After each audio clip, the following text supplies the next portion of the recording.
नमस्कार, मैं हूं यश खुराना। स्वागत है आपका हमारे इस खास कार्यक्रम में। सबसे पहले आपको एक बड़ी जानकारी से अपडेट करते हैं। तो बड़ी जानकारी सबसे पहले आपकी टीवी स्क्रीन पर बेहद महत्वपूर्ण जानकारी चंडीगढ़ से सामने आ रही है। सीएम और गेस्ट टीचर्स के बीच मीटिंग लगातार जारी है और इस मीटिंग को चलते हुए 2 घंटे से ज्यादा का वक्त हो चला है।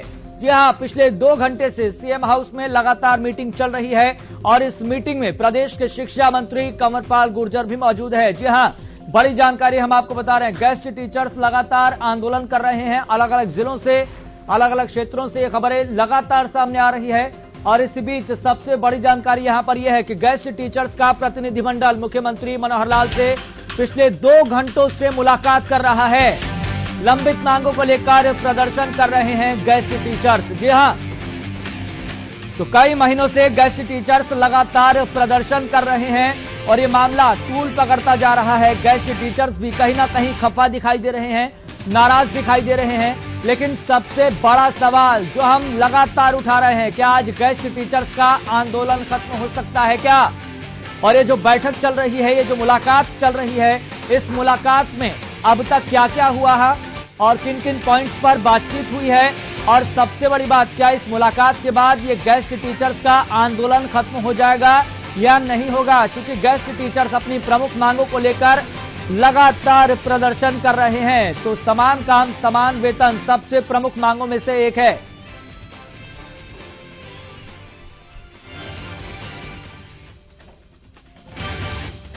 तो बड़ी जानकारी हम आपको बता रहे हैं। लंबित मांगों को लेकर लगातार गेस्ट टीचर्स प्रदर्शन कर रहे हैं, लेकिन गेस्ट टीचर्स की मांग क्या है यह हम आपको बताते हैं।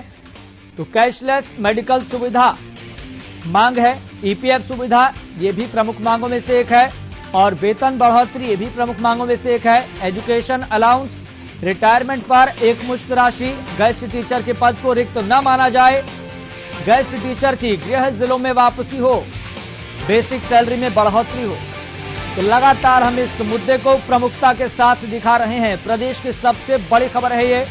तो गेस्ट टीचर्स की लगातार मुख्यमंत्री मनोहर लाल के साथ मीटिंग चल रही है, बैठक चल रही है, मुलाकात चल रही है और पिछले 2 घंटों से ये मुलाकात चल रही है। लेकिन किन किन पॉइंट्स पर वार्ता हुई है अब तक और किन किन पॉइंट्स को लेकर समाधान निकल चुका है, इसको लेकर हमारे संवाददाता ज्यादा जानकारी के साथ जुड़ गए हैं। रवि कालीरमन, जो लगातार इस खबर पर अपनी नजरें बनाए हुए हैं और गहनता के साथ शुरुआत से लेकर अब तक कवर कर रहे हैं। रवि कालीरमन, फिलहाल 2 घंटे से ज्यादा का वक्त हो चला है, बैठक लगातार चल रही है, लेकिन अपडेट क्या है? देखिए, जिस प्रकार से बैठक जारी है, लगातार जो मांगे हैं उन मांगों पर विचार किया जा रहा है। कौन कौन सी मांग जायज है, कौन कौन सी मांग जो है कहीं ना कहीं गेस्ट टीचर्स जो कर रहे हैं वो नाजायज जो बताई जा रही है, नियमों के विरुद्ध जो बताई जा रही है। तो ऐसे में कहीं ना कहीं तमाम जो पहलू हैं, तमाम जो मांगे हैं उन पर बारीकी से चर्चा की जा रही है। किस मुद्दे के साथ कौन सी जो मुद्दा है या कौन सी जो मांग है उस पर किस प्रकार से जो रणनीति रहने वाली है, किस प्रकार से उस पर काम किया जा सकता है, किस प्रकार से उस मांग को लागू किया जा सकता है। तो तमाम चीजें हैं, तमाम चीजों पर लगातार जो है बातचीत की जा रही है। अधिकारियों के साथ जो है साझा की जा रही है कि कौन सा जो मांग है, किस इसमें कौन सी अड़चन आ सकती है, कोई कानूनी इसमें दावपेच फंस सकता है। तमाम चीजें हैं, उनको क्लियर किया जा रहा है। उसके बाद जो है लगातार टीचर्स जो धरना प्रदर्शन कर रहे थे, कहीं ना कहीं उसको लेकर भी जो है बातचीत की जा रही है। किस प्रकार से आपका धरना प्रदर्शन रहा है, जिस प्रकार से यमुनानगर में शिक्षा मंत्री के आवास को घेरा गया है और कहीं ना कहीं 47 जो टीचर्स थे उन पर भी मुकदमा किया गया था रोड ब्लॉक करने के कोविड के दौरान। जो जिस प्रकार से जो जीटी रोड ब्लॉक किया गया था उस पर कहीं ना कहीं 47 जो टीचर्स थे उन पर मुकदमा दर्ज किया है। उन तमाम मुद्दों पर चर्चा हो रही है और ऐसे में कहीं ना कहीं अब से कुछ देर बाद जो शिक्षा मंत्री कंवरपाल गुर्जर हैं वो तमाम जो बातचीत टीचर्स के साथ हुई है, गेस्ट टीचर्स के साथ हुई है, प्रतिनिधिमंडल जो पहुंचा था उनके साथ जो जिन जिन मुद्दों पर सहमति बनी है तमाम चीजों का खुलासा करेंगे। और कहीं ना कहीं जिन जिन मुद्दों पर सहमति बनी है, लगातार वो कह रहे हैं कि सरकार का रुख सकारात्मक है, सोच सकारात्मक है, पॉजिटिव वे में जो है बातचीत चल रही है। तो ऐसे में कहीं ना कहीं कुछ बिंदुओं पर सहमति जरूर बन सकती है, लेकिन जिस प्रकार से समान काम समान वेतन के लिए लगातार बातचीत की जा रही थी कि टीचर्स भी मांग पर अड़े हुए थे, समान काम समान वेतन जो है वो दिया जाना चाहिए। तो ऐसे में कहीं ना कहीं उसके लिए पेश फंस सकता है, वो जो मांग है वो अटक सकती है और उसी पर सारा खेल जो है बिगड़ सकता है। तो इसी मुद्दे पर जो है अभी तक लगातार जो है गहनता से जो बैठक है वो जारी है और कुछ देर बाद जो है शिक्षा मंत्री कंवरपाल गुर्जर प्रेस ब्रीफिंग करेंगे। जी, फिलहाल रवि अगर बात करें, चूंकि आप भी इस मुद्दे को गहनता से बारीकी के साथ देख रहे हैं, कवर कर रहे हैं, लेकिन भीतर खाने से क्या खबर सामने आ रही है? चूंकि प्रमुख मांग एक यही है, समान काम समान वेतन। हालांकि जब शिक्षा मंत्री कंवरपाल गुर्जर से हमने बात की तो उन्होंने सीधे शब्दों में ये कहा कि ये लागू नहीं कर सकते, नियम इस बात की इजाजत नहीं दे रहे हैं। गेस्ट टीचर कह रहे हैं कि आपको ये करना होगा, संशोधन करके इसका समाधान निकाला जा सकता है। लेकिन सरकार का रुख फिलहाल मीटिंग के जरिए क्या निकलकर अब तक सामने आ रहा है? देखिए, अभी इसमें पुख्ता तौर पर तो हम इसमें कुछ कह नहीं सकते, लेकिन जो जानकारी मिल पाई है सूत्रों के हिसाब से वो कहीं ना कहीं समान काम समान वेतन और एक मुश्त की जो रिटायरमेंट के बाद जो दी जानी होती है तो उस पर कहीं ना कहीं वार्ता चल रही है। और उस वार्ता में ही चीजें जिस प्रकार से जो पेश फंसा हुआ है, जो नियमों का हवाला दिया जा रहा है कि समान काम समान वेतन नियमों के जो है विरुद्ध है और ऐसे में नियमों के विरुद्ध जाकर सरकार कोई भी जो मांग है वो पूरी नहीं कर सकती, वो चाहे छोटी मांग हो चाहे वो बड़ी मांग हो। तो ऐसे में कहीं ना कहीं गेस्ट टीचर की तरफ से साफ किया जा रहा है कि नियमों में अमेंडमेंट किया जा सकता है, उनमें बदलाव किया जा सकता है और बदलाव करने के बाद जो ये मांग है वो मानी जा सकती है। तो ऐसे में सरकार कहीं ना कहीं साफ मना करती हुई दिखाई दे रही है कि आपको समान काम समान वेतन नहीं मिलेगा, क्योंकि लगातार जिस प्रकार से हाईकोर्ट से उनकी जो भर्ती थी वो उस पर खारिज हुई और उसके बाद जो बदलाव करके उनको दोबारा से नौकरी में रखा गया, तो सरकार कह रही है कि हम आपके लिए काफी कुछ कर रहे हैं और लगातार जिस प्रकार से आपको जरूरत पड़ेगी, जिस प्रकार से सरकार आपकी सहायता कर सकती है नियमों के साथ, सरकार उस तरह से आपके सारी मांगे मानने को तैयार है, लेकिन नियमों के विरुद्ध कोई भी मांग होगी उसको नकार दिया जाएगा। चले रवि, लगातार आप हमारे साथ बने रहिए, चूंकि गेस्ट टीचर्स का यह प्रमुख मसला है और ऐसे में इस संबंध में गेस्ट टीचर से ही बात करना बहुत ज्यादा जरूरी भी है। तो हमारे साथ सुनील शर्मा गेस्ट टीचर हमारे साथ जुड़ गए हैं। सुनील शर्मा जी, सबसे पहले आपका बहुत बहुत स्वागत है हरियाणा न्यूज के साथ बातचीत करने के लिए, अपना समय देने के लिए। गेस्ट टीचर्स का मसला पूरे प्रदेश भर में छाया हुआ है, इसके साथ साथ आंगनबाड़ी वर्कर्स का भी मुद्दा छाया हुआ है, लेकिन हमारा जो मुद्दा है वो गेस्ट टीचर्स को लेकर है। फिलहाल जो मीटिंग चल रही है उससे क्या उम्मीद है? सर, सीएम साहब ने पहले भी मीटिंग की है कई बार और मैं सबसे पहले तो आपका शुक्रिया अदा करूंगा कि आप बार बार हमारी आवाज को उठा रहे हैं। आपके चैनल का धन्यवाद। और यह बिल्कुल दबे कुचलों की आवाज उठा रहे हो आप, क्योंकि हम पिछले 16 वर्षों से कार्यरत हैं और सरकार ने हमें बिल्कुल बंधुआ मजदूर की तरह रखा हुआ है, जिसमें ना तो कोई मेडिकल है, ना कोई ईपीएफ है, ना कुछ है। बिल्कुल एक प्राइवेट जॉब से भी बदतर जॉब है हमारी। लेकिन जो बैठक चल रही है, जो मुलाकात चल रही है, जिसको 2 घंटे से ज्यादा का वक्त बीत चुका है, आपको क्या लग रहा है किन किन पॉइंट्स पर अब तक बातचीत हुई होगी? क्या गेस्ट टीचर्स के यूनियन प्रधान से कोई जानकारी मिल पा रही है कि अब तक किन किन पॉइंट्स पर बातचीत हुई है, किनका समाधान आज निकल सकता है? पर बार बार हमारी सीएम लेवल तक बात हुई है, हमारे डेलीगेशन से मिले हैं हम। और बीजेपी ने जब आई थी सरकार में सत्ता में तो ये बात कही थी कि भाई हम आपको एक कलम से पक्का करेंगे, लेकिन इसके बावजूद भी ये आश्वासन देकर बार बार जो है हमें हमारे साथ धोखा करते आए हैं। इन्होंने बिल्कुल भी कोई काम हमारे लिए ढंग का नहीं किया है। तो आपको क्या लगता है कि गेस्ट टीचर्स को पक्का क्यों नहीं किया जा रहा? आप बता रहे हैं कि 16 साल से जो काम कर रहा है, ये तो पिछली सरकारों में भी यही था, ये सरकार भी ये कर रही है। हालांकि प्रदेश सरकार का लगातार कहना है कि जो दायरे में रहकर हो सकेगा वो हम लगातार कर रहे हैं कि हम किस तरीके से डायरेक्टली और इनडायरेक्टली गेस्ट टीचर्स को फायदा पहुंचा सके, लेकिन नियमों के अंदर रहकर अगर नियम के विरुद्ध होगा तो सरकार भी ये नहीं कर पाएगी। उन्होंने जब यह सरकार सत्ता में आई तो इन्होंने हमें कहा कि हम आपको एक कलम से पक्का करेंगे और आपका पूरा एरियर देंगे, 2 साल का, 4 साल का, 6 साल का। श्री रामविलास शर्मा जी उस वक्त भाजपा के अध्यक्ष थे, उन्होंने लिखित में भी आश्वासन दिया था, लेकिन इसके बावजूद ये अपने वादे से मुकर गए। और जब इन्होंने एक्ट वगैरह बनाया हमारे लिए तो उसमें सरासर धोखा किया और उसमें हमारे वेतनमान में इन्होंने कटौती की, जो कि सरासर अन्याय है आम गेस्ट और उसके परिवार के साथ। तो आपको लग रहा है कि आज की मुलाकात के बाद गेस्ट टीचर्स का यह आंदोलन खत्म हो जाएगा? कोई उम्मीद ऐसी? देखिए, अगर सरकार मानती है और हमारे हकों की रक्षा करती है और हमें सम्मानजनक स्थिति में पहुंचाती है तो जरूर हम धरना अपना प्रदर्शन उठा लेंगे, इसमें कोई दो राय नहीं है। लेकिन कुछ लग रहा है, संभावना है कुछ सकारात्मकता की, कुछ सकारात्मक पहल होगी और खास तौर पर जो प्रमुख मुद्दा आपका यह है कि समान काम समान वेतन, हालांकि जब सीधे तौर पर मैंने सवाल पूछा था शिक्षा मंत्री कंवरपाल गुर्जर से कि समान काम समान वेतन क्या आप लागू कर सकते हैं, उन्होंने ये कहा सीधे तौर पर कि लागू नहीं कर सकते, ये नियम के विरुद्ध है।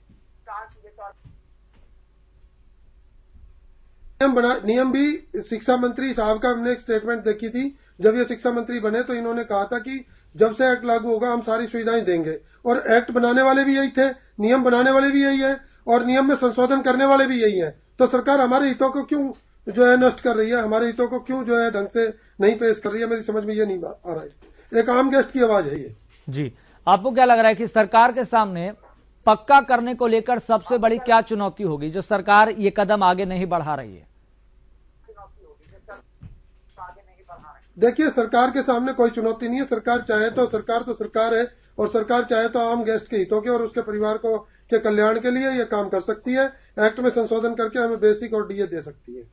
ठीक है सुनील जी, आप हमारे साथ बने रहिए, चूंकि हमारे संवाददाता जो इस खबर को इब्तिदाई दौर से लेकर अब तक कवर कर रहे हैं, गहनता से बारीकी के साथ कवर कर रहे हैं, रवि कालीरमन भी हमारे साथ लगातार जुड़े हुए हैं। रवि कालीरमन, कई दफा हम शिक्षा मंत्री कंवरपाल गुर्जर से बातचीत कर चुके हैं, सीधे सवाल पूछ चुके हैं कि आखिर सरकार को दिक्कत क्या है, सरकार के सामने चुनौती क्या है। मैं आपसे समझना चाहूंगा, और गेस्ट टीचर्स और जो प्रदेश में माहौल बना हुआ है, फिलहाल सबसे बड़ी चुनौती सरकार के सामने क्या आ रही है? चलिए, रवि कालीरमन से हमारा संपर्क टूट गया है, दोबारा से संपर्क साधने की कोशिश करेंगे। और लगातार हमारे साथ गेस्ट टीचर सुनील शर्मा भी बने हुए हैं। सुनील शर्मा जी, आपको लगता है कि इस मुलाकात के बाद कुछ पॉजिटिविटी या फिर कोई ऐसी खबर जो गेस्ट टीचर्स को राहत दे? देखिए, बिल्कुल सरकार हमारे प्रति संवेदनशील होकर हमारे प्रति निर्णय ले, हमारे परिवार हमारे बच्चों के बारे में सोचे, क्योंकि हम बहुत ज्यादा पीड़ित हो चुके हैं। पिछले 16 वर्षों से आम गेस्ट ठगा सा महसूस कर रहा है। कितने ही लोग हमारे यहाँ से बीच में से जा चुके हैं जो जिनका कुछ समाधान नहीं हो पाया है, जो मर गए हैं उनको भी कोई मुआवजा खास नहीं मिला है। तो हम चाहते हैं कि एक मुश्त राशि जब रिटायरमेंट पे हो और कोई जैसे डेथ होती है किसी की, उसको भी एक मुश्त राशि अच्छी मिले, ये सरकार को सोचना चाहिए संवेदनशील पूर्वक। जी, और इसी मसले पर अगर बात करें, पिछली सरकारों का रुख और अब की वर्तमान सरकार का रुख, सबसे बड़ा अंतर आप क्या देख रहे हैं अनेक मसलों को लेकर, अनेक पहलुओं को लेकर? देखिए, इन्होंने हमें आश्वासन दिया था और उसके बाद आश्वासन इन्होंने पूरा नहीं किया, बस इस बात का खेद है।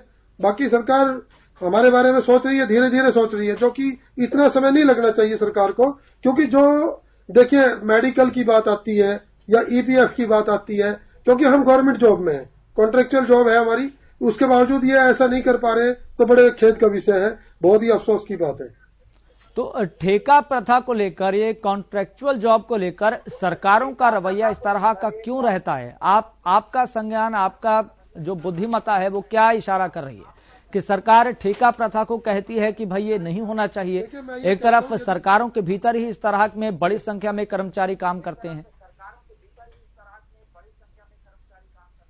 देखिए, मैं एक बात बताता हूं कि प्राइवेट सेक्टर में जो भी 4D ग्रुप की सर्विसेज होती हैं, उसमें मेडिकल चिकित्सा सुविधा जो है उनके और उनके आश्रित परिवारों को मुफ्त मिलती है, जबकि हमारी तो गवर्नमेंट जॉब है और हमारे परिवार पीड़ित हैं। मतलब हमारे परिवार में जो लोग पीड़ित हो जाते हैं उनको मेडिकल सहायता भी नहीं मिल पाती। तो किस प्रकार की ये सुविधा, किस प्रकार की नौकरी है, मेरी बात समझ में अब तक नहीं आई है, जबकि मैं पिछले 16 सालों से इस जॉब में कार्यरत हूं। जी, और अगर ये मानकर चलिए कि इस मुलाकात में कोई सकारात्मक पहल नजर नहीं आती, उन पॉइंट्स पर चर्चा तो हुई लेकिन नतीजा नहीं निकलकर सामने आता है, तो गेस्ट टीचर्स का अगला कदम क्या होगा? देखिए, हमारा डेलीगेशन तय करेगा जो मिलेगा उस वक्त कि उन्होंने आगे क्या कदम लेना है, लेकिन ये बड़ा ही खेद का विषय होगा कि सरकार बिल्कुल संवेदनहीन होगी। तो इसका बड़ा खेद का विषय होगा अगर सरकार हमारी जो जायज बातें हैं, जायज मांगे हैं, उनको पूरा नहीं करती है, तो ये बड़ा खेद का विषय होगा। आपको लग रहा है जो आपके यूनियन के प्रधान हैं वो सही तरीके से अपनी बातों को रख रहे हैं? बिल्कुल रख रहे हैं, और अच्छी यूनियन है, अच्छा काम कर रही है और बिल्कुल ईमानदार यूनियन है इस वक्त। लेकिन ये भी लगातार आरोप लग रहे हैं कि आप सरकार पर लगातार प्रेशराइज करने की पॉलिटिक्स लगातार कर रहे हैं, सरकार को प्रेशराइज कर रहे हैं कि आप नियमों के विरुद्ध जाएं, ये सर सरासर ये नहीं, ये सरासर गलत है, क्योंकि नियम सरकार ने बनाए हैं। सरकार नियमों में सुधार कर सकती है, क्योंकि सरकार ने ही हमें नियमों के अंतर्गत बंधुआ मजदूर बनाया हुआ है। वो गलत है, ये न्यायोचित नहीं है। ठीक है सुनील जी, आपके पास मैं लौटूंगा, चूंकि कांग्रेस के प्रवक्ता खालिद चहलका हमारे साथ जुड़ गए हैं। खालिद भाई, आपका बहुत बहुत स्वागत। जी भाई साहब, नमस्कार। जी खालिद जी, गेस्ट टीचर्स का मसला लगातार गर्माता जा रहा है। फिलहाल सीएम से भी मुलाकात चल रही है, शिक्षा मंत्री से मुलाकात चल रही है, लेकिन सरकार का रवैया और जो गेस्ट टीचर्स की मांग है, सबसे बड़ा पेंच वहां पर फंसा हुआ है। जो गेस्ट टीचर्स लगातार मांग कर रहे हैं, समान काम समान वेतन, सरकार के सामने चुनौती क्या होगी आपके हिसाब सामने कि सरकार इस बात को स्वीकार नहीं कर रही है? देखिए, असल में बात क्या है, जब से इस प्रदेश में एक गठबंधन की सरकार चल रही है, तब से जो सरकार में फैसले हो रहे हैं वो कर्मचारी वर्ग के खिलाफ होते हैं, वो किसानों के खिलाफ होते हैं, वो इस प्रदेश के युवाओं के खिलाफ होते हैं और प्रदेश की महिलाओं के खिलाफ होते हैं। आप देख रहे हैं पिछले लंबे समय से इस प्रदेश के अंदर आंदोलन के सिवाय कुछ नहीं हो रहा है। लोग अपने हकों के लिए लाठियां खा रहे हैं, लोग अपने भविष्य को बचाने के लिए लाठियां खा रहे हैं, चाहे वो आंगनबाड़ी वर्कर्स की बात हो, चाहे कॉलेज के स्टूडेंट्स की बात हो, चाहे प्रदेश के किसानों की बात हो, और फिर चाहे शिक्षा जगत से जुड़े अध्यापकों की बात हो। मैं ये कहना चाहता हूं कि सरकार हमेशा अपने अड़िग रवैये से हटके सरकार ने कभी भी प्रदेश के लिए कुछ बेहतर सोचा नहीं है। ये जो अध्यापक है, अगर वो कह रहे हैं उनके पास तजुर्बा है, उनके पास एक्सपीरियंस है और उनको एक लंबा तजुर्बा हो चुका है स्कूलों में बच्चों को शिक्षा देने का, अगर वो कह रहे हैं कि समान वेतन और समान से उसकी बात कर रहे हैं, तो वो कोई गलत बात नहीं कर रहे हैं। लेकिन खालिद भाई ये गेस्ट टीचर्स 2014 से तो नहीं कर रहे हैं ना, उससे पहले से भी ठेका प्रथा को लेकर ही काम कर रहे हैं और इसका विरोध लगातार कर रहे हैं। तो पिछली सरकार ने क्या किया है, आपकी सरकार ने क्या किया था? हमारे साथ सुनील शर्मा जी लगातार जुड़े हुए हैं, वो कह रहे हैं कि 16 वर्षों से काम कर रहे हैं, ऐसा लग रहा है कि ठग गए हैं, हम ठगा हुआ महसूस कर रहे हैं। थके नहीं है। आपको बताना चाहता हूं कि जब कांग्रेस की सरकार इस प्रदेश में थी तो बहुत सम्मान के साथ उन गेस्ट टीचरों को नौकरी दी गई थी और नौकरियां देने के बाद उनको सम्मान दिया गया था। आपने देखा होगा, कोई एक बात बताए कि उस समय क्या उन्होंने कोई प्रदर्शन किया, कोई इस तरह के धरने हुए? नहीं हुए, क्योंकि हमने हर वर्ग के लिए काम किया। जिसकी कोई समस्या थी उसको बैठा, कांग्रेस के नेताओं ने उसको सुना। लेकिन पिछले 7 साल से क्या हो रहा है, यहाँ तो कोई सुनता ही नहीं है प्रदेश में। ठीक है, कर्मचारियों को नहीं सुनता है, यहाँ कोई किसी की नहीं सुनता है। ये ठीक है खालिद भाई, मैं आपके पास तो लौटूंगा, चूंकि बीजेपी प्रवक्ता रंजीता मेहता भी हमारे साथ जुड़ गई हैं। रंजीता जी, आपका बहुत बहुत शुक्रिया जुड़ने के लिए और कीमती समय देने के लिए। जी रंजीता जी, गेस्ट टीचर्स का मसला फिलहाल कहां पर पेंच फंसा हुआ है? गेस्ट टीचर्स मांग कर रहे हैं कि समान काम समान वेतन सरकार दे, लेकिन शिक्षा मंत्री कंवरपाल गुर्जर से जब हमने बातचीत की तो उन्होंने सीधे तौर पर यह कहा कि हम ये लागू नहीं कर सकते, नियमों के विरुद्ध ये चला जाएगा। सरकार के सामने चुनौती क्या है, सरकार लागू क्यों नहीं कर रही? देखिए, कांग्रेस की सरकार ने आज तक ताबड़तोड़ भर्तियां कर सिर्फ घपला और घोटाले करने की कोशिश की है। उससे पहले की जो सरकारें थी, अंगूठा किसी और का, निशान किसी और का। आज तक हमारी सरकार जो है इन्हीं को दुरुस्त करने में लगी हुई है। आज जहां तक उनकी डिमांड है, उसमें से काफी डिमांडें जो पूरी की जा रही है। जो कैशलेस मेडिकल फैसिलिटी 5 लाख तक की उन्होंने डिमांड की है, तो सरकार उनको देने के लिए तैयार है। एनपीएस फैसिलिटी जो है वो उनको दी जाएगी। 20 जो टैक्स लीव है, 10 ऑन लीव है, वो भी उनको दी जा रही है। उसके अलावा जो महिलाओं को छुट्टी मिलती है उनकी प्रेगनेंसी के दौरान, वो भी उनको दी जा रही है। चाइल्ड अलाउंस उनको मिल रहा है, 1000 मेडिकल अलाउंसेज उनको मिल रहे हैं, मिस कैरेज की उनको छुट्टी मिल रही है। तो तमाम चीजें जो उनकी जायज मांगे हैं निश्चित तौर पर सरकार पूरी करेगी। पर अगर आप कहेंगे कि जिस तरीके से पूर्ववर्ती सरकारों ने इनकी भर्ती की और उसके बाद झूठे दावे करके इनको रख तो लिया और उसके बाद इनके लिए कुछ भी नहीं सोचा, ऐसा भारतीय जनता पार्टी की सरकार नहीं करती है। हम जो कहते हैं वो करते हैं। निश्चित तौर पर कंवरपाल गुर्जर जी जो हमारे शिक्षा मंत्री हैं, इसके ऊपर संज्ञान लेकर इनकी जो भी जायज मांगे हैं उनको जल्द से जल्द पूरा करें। लेकिन सरकार ये जो कॉन्ट्रेक्चुअल भर्तियां हैं इसको बढ़ावा क्यों दे रही है? एक तरह से डायरेक्टली और इनडायरेक्टली गेस्ट टीचर जो कह रहे हैं कि आप हमें पक्का कीजिए, जो सरकारी कर्मचारियों को फायदा मिलता है वो भी हमें मिलना चाहिए, तो सरकार को दिक्कत क्या है? जो गेस्ट टीचर की नियुक्तियां और भर्तियां हैं पिछली पूर्ववर्ती सरकारों ने इस तरीके से कर रखी है कि वो नियमों को पूरा नहीं करते। जो एक परमानेंट भर्ती के लिए शर्त लागू होनी चाहिए वो उन नॉर्म्स पे पूरे नहीं होते, जिसके तहत वो पक्के नहीं हो सकते। पर जिस तरीके से पूर्ववर्ती सरकारों ने भाई भतीजावाद करके अपने रिश्तेदारों को भरकर ये नियुक्तियां की थी, उस नियुक्तियों को खत्म न करके उनको कंटिन्यू करने का काम सरकार कर रही है ताकि किसी के पेट पर लात न बजे। तो जिस तरीके की अनहरिया की गई थी वो बर्दाश्त नहीं की जाएगी। निश्चित तौर से जितनी भी नई नियुक्तियां हैं वो पूरे नॉर्म के तहत की जा रही है। आज एक गरीब का बच्चा, एक जरूरतमंद का बच्चा ही लगेगा, ना कि जिसके भाई भतीजावाद है या जिसने आगे पेटी और थैला पकड़ा रखा है उसकी नौकरी लगेगी। ठीक है रंजीता जी, मैं आपके पास लौटूंगा। चूंकि हमारे साथ गेस्ट टीचर सुनील शर्मा भी लगातार जुड़े हुए हैं। सुनील शर्मा जी कुछ कहना चाह रहे हैं। सुनील जी अपनी बात रखिए, आप कुछ कहना चाह रहे हैं। सरकार जो भर्तियां करती है उसको पॉलिसी में लाती है, तो वो ऐसी पॉलिसियां होनी चाहिए जिससे आम आदमी के परिवार को और उसके आश्रित को कम से कम ऐसा ना लगे कि भाई वो निराश्रित है बिल्कुल। और जैसे एकदम से उसके ऊपर कोई आपत्ति आती है तो कोई सहारा ही नहीं होता। इसका मैं खुद पीड़ित हूं। मतलब जो है कोई मेरी श्रीमती जी गुजर गई हैं, मेरी पत्नी गुजर गई, धर्मपत्नी गुजरी, उनको मेडिकल सहायता नहीं मिली सरकार की तरफ से। क्या फायदा फिर, ऐसा बताओ। रंजीता जी। यस जी खालिद भाई मैं आपके पास आऊंगा। रंजीता जी जवाब दीजिए।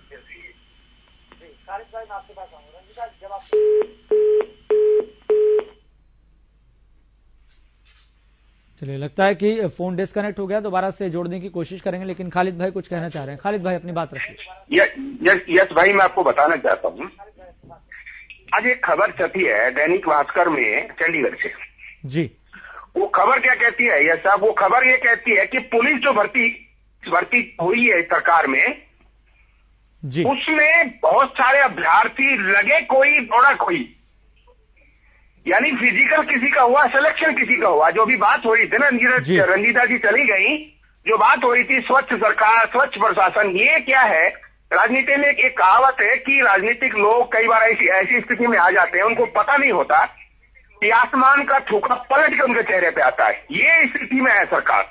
रोजगार देना नहीं चाहती, रोजगार छीन रही है लगातार। आपने देखा किस तरह से इन्होंने रोजगार को लेकर हरियाणा को नंबर, बेरोजगारी में लेकर हरियाणा को नंबर बना दिया है। पूरे देश में नंबर 1 पे हम बेरोजगारी में। और आपको पता है स्कूलों में 40% टीचर्स की कमी है। और उसके बाद अब क्या करते हैं, गेस्ट टीचर को हटा देंगे, गेस्ट टीचर को हटा देंगे, स्कूलों की स्थिति क्या होगी। हम इसको ऐसे देख सकते हैं यस भाई कि आप शिक्षा के खिलाफ एक साजिश कर रही है सरकार, शिक्षा को पूरी तरह से प्राइवेट हाथों में सौंपना चाहती है।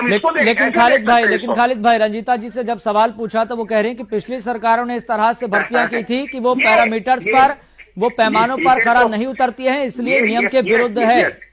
यस ये अजीब स्थिति है इस प्रदेश के लोगों के लिए। 7 साल से बैठी हुई सरकार आज तक अपने आप को सत्ता में नहीं मानती है। मात्र इस प्रदेश में शराब घोटाले, रजिस्ट्री घोटाले, किसानों के खिलाफ षड्यंत्र, किसानों के लिए खाद उपलब्ध नहीं है, स्कूलों में शिक्षा नहीं है, उन सबके पीछे एक षड्यंत्र, सबके पीछे घोटाले, वो करने में व्यस्त है सरकार। प्रदेश के लोगों को देने में सरकार व्यस्त नहीं है। ये अजीब स्थिति है इस प्रदेश की।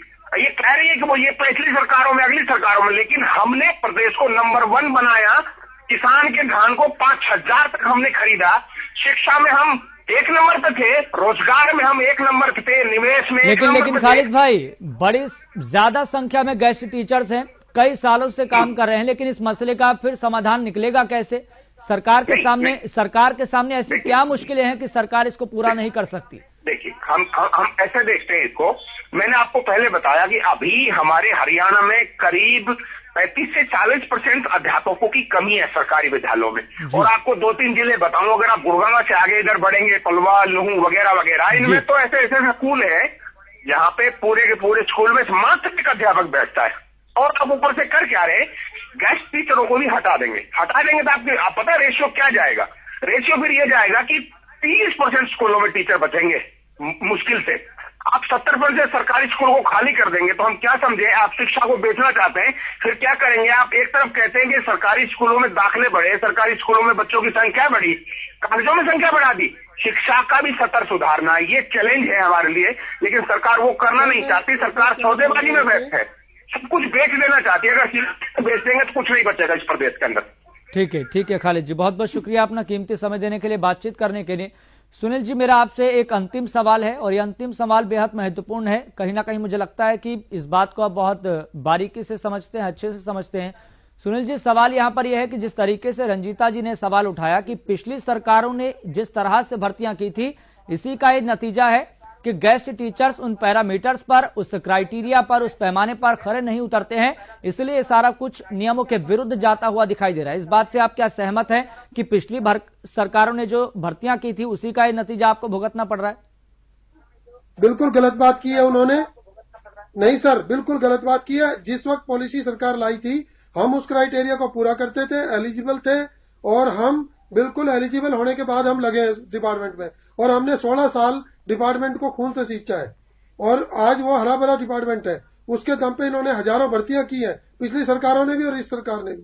तो मानवीयता के आधार पर मैं यही कहना चाहूंगा आपके मीडिया के माध्यम से कि मानवीयता के आधार पर सरकार सोचे और हमें भी मूलभूत सुविधाएं प्रदान करे, जिसमें मेडिकल है या ईपीएफ है या कोई भी है, रिटायरमेंट होने के बाद जो एकमुश्त राशि है या मरने के बाद जो हमें सुविधा मिलती है। तो मैं सरकार से यही अनुरोध करूंगा कि कृपया हमारे और हमारे परिवार के बारे में सहानुभूतिपूर्वक विचार करके 16,000 परिवारों का उद्धार करें। ठीक है सुनील जी, बहुत बहुत शुक्रिया अपना कीमती समय देने के लिए, अपना पक्ष रखने के लिए, बातचीत करने के लिए। तो यहां पर कहीं ना कहीं ये जो मसला है पूरी तरह से घिरता चला जा रहा है, लेकिन जो मुलाकात चल रही है उस मुलाकात के बाद नतीजा क्या निकलेगा, कंक्लूजन क्या निकलेगा, निष्कर्ष क्या निकलेगा, ये भी देखने वाली बात है। और जैसे ही कोई बड़ी जानकारी आएगी इस संबंध में कि गेस्ट टीचर्स को राहत मिलने वाली है या नहीं मिलने वाली है, जो गेस्ट टीचर्स की प्रमुख मांग है समान काम समान वेतन और पक्का कर्मचारी बनाया जाए, इसको लेकर देखना होगा कि अब बातचीत हो पाती है या नहीं हो पाती, इसका समाधान हो पाता है या नहीं हो पाता। फिलहाल आप लगातार देखते रहिए आपका अपना पसंदीदा चैनल हरियाणा न्यूज।